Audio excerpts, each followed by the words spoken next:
അങ്ങനെ ഒടുവിൽ സസ്പെൻസുകൾക്കെല്ലാം വിരാമമിട്ടുകൊണ്ട് രാഹുൽ ഗാന്ധി റായ്ബറേലിയിലേക്ക് എന്ന തീരുമാനമെടുക്കുമ്പോൾ രാഹുൽ ഗാന്ധി വയനാട് ഉപേക്ഷിക്കുമോ എന്ന ചോദ്യമാണ് ഉയരുന്നത്.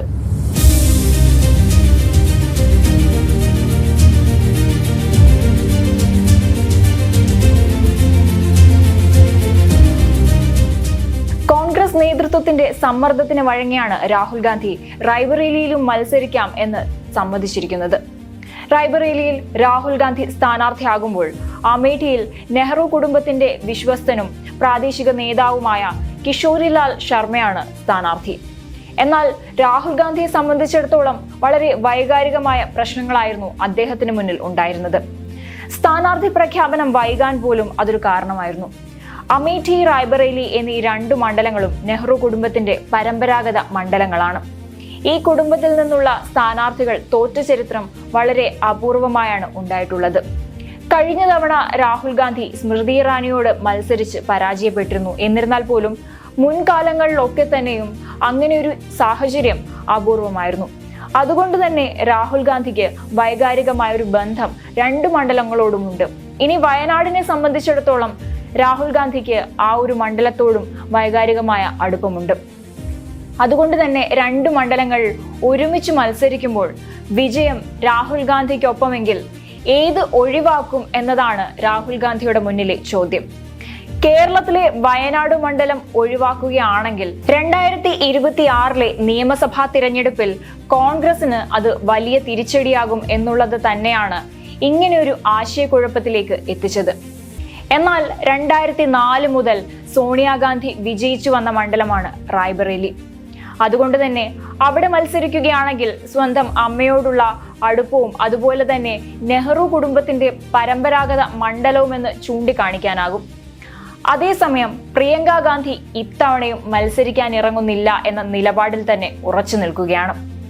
അങ്ങനെ മത്സരത്തിനിറങ്ങുകയാണെങ്കിൽ കുടുംബ രാഷ്ട്രീയം എന്ന BJPയുടെ ആരോപണം ശരിവെക്കുന്ന തരത്തിലാകും. എന്നാൽ പ്രചാരണത്തിൽ സജീവമായി തന്നെ പങ്കെടുക്കുമെന്ന തീരുമാനത്തിലാണ് പ്രിയങ്ക ഗാന്ധി ഉറച്ചു നിൽക്കുന്നത്. അതേസമയം നാമനിർദ്ദേശ പത്രിക സമർപ്പിക്കുന്നതിന് അവസാന ദിവസം വരെ കോൺഗ്രസിന് കാത്തു നിൽക്കേണ്ടി വന്നു കോൺഗ്രസ് സ്ഥാനാർത്ഥികളെ പ്രഖ്യാപിക്കാൻ. ഇനി ഇവിടങ്ങളിൽ ജയിച്ചു കയറാനുള്ള നീക്കങ്ങളാണ് ഉണ്ടാവുക. റായ്ബറേലിയെ സംബന്ധിച്ചിടത്തോളം അവിടുത്തെ 5 നിയമസഭാ മണ്ഡലങ്ങളിൽ 4 സമാജ്വാദി പാർട്ടിയാണ് ഉള്ളത്. ഒരു സീറ്റ് മാത്രമാണ് BJPക്കുള്ളത്. BJP തരംഗം ഉണ്ടായിട്ട് പോലും റായ്ബറേലി എന്ന കോൺഗ്രസിന്റെ അഭിമാന മണ്ഡലം സുരക്ഷിതമായിരുന്നു. അതുകൊണ്ട് തന്നെ അവിടെ ജയിച്ചു കയറുക എന്നുള്ളത് രാഹുൽ ഗാന്ധിക്ക് അനായാസം സാധിക്കുന്നതാണ്. പക്ഷേ ഇത്തവണ കടുത്ത മത്സരമായിരിക്കും അമേഠിയിലും റായ്ബറേലിയിലും കാണാൻ സാധിക്കുക. അമേഠിയിൽ കഴിഞ്ഞ തവണ രാഹുൽ ഗാന്ധിയെ പരാജയപ്പെടുത്തിയ അതേ തന്ത്രം ഇത്തവണ റായ്ബറേലിയിലും നടപ്പാക്കാനാണ് BJPയുടെ ലക്ഷ്യം.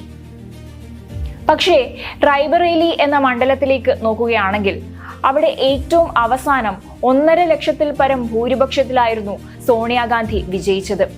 അതുകൊണ്ട് തന്നെ രാഹുൽ ഗാന്ധി വിജയിക്കുകയാണെങ്കിൽ വയനാട് സിറ്റിംഗ് MP ആയിരുന്ന രാഹുൽ ഗാന്ധി വയനാട് ഉപേക്ഷിച്ചു പോകാനുള്ള സാധ്യതയാണുള്ളത്. കാരണം ഉത്തരേന്ത്യയിലെ ഒരു സീറ്റ് വിജയിക്കുകയാണെങ്കിൽ രാഹുൽ ഗാന്ധി അവിടേക്കായിരിക്കും പോവുക. വയനാട് കോൺഗ്രസിന് ജയിക്കാനാകുന്ന ഒരു സീറ്റാണ്. അതുകൊണ്ട് തന്നെ പിന്നീട് ആ സീറ്റിലേക്ക് പ്രിയങ്ക ഗാന്ധിയെ അയക്കുമോ എന്ന കാര്യങ്ങൾ കോൺഗ്രസിനുള്ളിൽ ചർച്ച ചെയ്യപ്പെടുകയും ചെയ്യും. തിരഞ്ഞെടുപ്പ് ഫലത്തിന്റെ അടിസ്ഥാനത്തിലായിരിക്കും കോൺഗ്രസ് അത്തരം തീരുമാനങ്ങളിലേക്ക് കടക്കുക. മുൻപ് പറഞ്ഞതുപോലെ റായ്ബറേലിയിൽ സോണിയാഗാന്ധി 1,67,000 വോട്ടിനായിരുന്നു കഴിഞ്ഞ തവണ വിജയിച്ചത്. മുൻപൊക്കെ 4 ലക്ഷത്തിൽ പരം വോട്ട് നേടി വിജയിച്ചു വന്ന ഒരു സീറ്റായിരുന്നു അത്. പക്ഷേ കഴിഞ്ഞ തവണ ദിനേശ് പ്രതാപ് സിംഗ് എന്ന BJP സ്ഥാനാർത്ഥിക്ക് സോണിയാഗാന്ധിയുടെ ഭൂരിപക്ഷം കുറയ്ക്കാൻ കഴിഞ്ഞിരുന്നു. 2022 നിയമസഭാ തിരഞ്ഞെടുപ്പിൽ റായ്ബറേലി നിയമസഭാ സീറ്റിലും കോൺഗ്രസ് പരാജയപ്പെട്ടു. അതിഥി സിംഗ് അവിടെ BJP സ്ഥാനാർത്ഥിയായി നിന്ന് മത്സരിച്ചു. വളരെ നേരിയ ഭൂരിപക്ഷം, അതായത് 5000-ഓളം വോട്ട് ഭൂരിപക്ഷത്തിനായിരുന്നു വിജയിച്ചത്. എന്നാൽ പോലും ആ സീറ്റും കോൺഗ്രസിന് നഷ്ടമാകുന്ന കാഴ്ചയായിരുന്നു കണ്ടത്. അതിനുശേഷം സോണിയാഗാന്ധി രാജ്യസഭയിലേക്ക് മാറാനുള്ള ഒരു തീരുമാനമാണ് എടുത്തത്. സോണിയാഗാന്ധി രാജ്യസഭയിലേക്ക് മാറാൻ 2 കാരണങ്ങളായിരുന്നു ഉണ്ടായിരുന്നത്.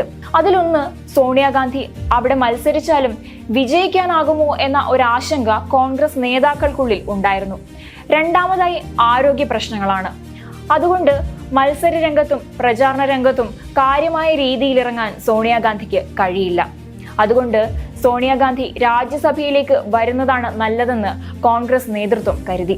എന്തായാലും ഇപ്പോൾ രാഹുൽ ഗാന്ധിയുടെ കുടുംബത്തിന്റെ ആ പരമ്പരാഗത മണ്ഡലം നിലനിർത്താനുള്ള ശ്രമങ്ങളാണ് കോൺഗ്രസ് നടത്തുന്നത്. ഈ ഒരു തീരുമാനത്തിലൂടെ 2 കാര്യങ്ങളാണ് കോൺഗ്രസ് ഉറപ്പുവരുത്താൻ ശ്രമിക്കുന്നത്. അതിലൊന്ന്, ഉത്തരേന്ത്യയിൽ നിന്ന് രാഹുൽ ഗാന്ധി ഒളിച്ചോടുന്നു എന്ന പ്രചാരണം ഒഴിവാക്കാൻ ഇതിലൂടെ കോൺഗ്രസിന് സാധിക്കും. രണ്ടാമത്, കോൺഗ്രസിനെ സംബന്ധിച്ചിടത്തോളം ഇപ്പോൾ ഉത്തർപ്രദേശിൽ ചെറിയൊരു പ്രതീക്ഷ വെക്കാൻ വകയുണ്ട്. കാരണം സർവേ ഫലങ്ങളെല്ലാം പുറത്തു വന്നപ്പോൾ BJPക്ക് വലിയ മുന്നേറ്റമുണ്ട്, 75 സീറ്റുകൾ വരെ BJPക്ക് നേടാനാകും എന്നുള്ള വിലയിരുത്തലുകളായിരുന്നു പുറത്തു വന്നിരുന്നത്. പക്ഷേ തിരഞ്ഞെടുപ്പ് പ്രഖ്യാപനത്തിന് ശേഷം അഖിലേഷ് യാദവിന്റെയും കോൺഗ്രസ് നേതാക്കളുടെയും ഒക്കെ വാർത്താ സമ്മേളനത്തിന് ശേഷം ഉത്തരേന്ത്യയിലെ സ്ഥിതി മാറുന്നു എന്ന പ്രതീക്ഷയാണ് കോൺഗ്രസിനുള്ളിൽ ഇപ്പോഴുള്ളത്. ഇപ്പോൾ രാഹുൽ ഗാന്ധി കൂടി മത്സരിക്കുമ്പോൾ ഇന്ത്യ സഖ്യം ശക്തമാകുമെന്ന പ്രതീക്ഷയും കോൺഗ്രസിന് ലഭിക്കുന്നു.